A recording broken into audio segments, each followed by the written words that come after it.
अस्सलामुअलैकुम वरहमतुल्लाहि वबरकातुहू। आज जुम्मतुल मुबारक है।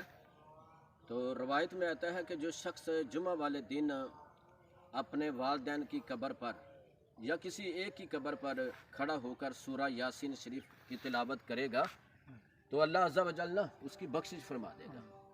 तो मैं अपने कैमरामैन से गुजारिश करूँगा वो नीचे करीब ज़रा कैमरा लेके आएँ। ये देखें, ये सूरा यासीन शरीफ है, छोटी सी है ये देखें।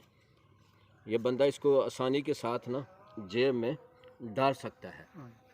तो ये सूरा यासीन शरीफ आप किसी भी दीनी कुतब जहाँ से मिलती हैं वहाँ से जो है ना ये मिल जाती है, वहाँ से ले लें। या फिर जो है ना मोबाइल जो आपके पास यानी मोबाइल है, टच मोबाइल, उसमें भी अल्हम्दुलिल्लाह पूरा कुरान पाक जो है ना वो होता है।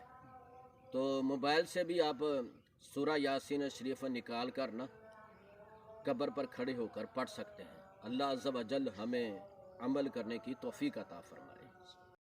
अस्सलामु अलैकुम वरहमतुल्लाहि वबरकातुहू। ये हैं आरफ अतारी साहब जो कि अपनी वालिदैन के कब्र पर सूरह यासीन की तिलावत फरमाते हैं। अल्लाह ताला इनको हर जुम्मे वाले दिन अपने वालिदैन की कब्र पर सूरह यासीन पढ़ने की तौफीक अता फरमाए। आमीन।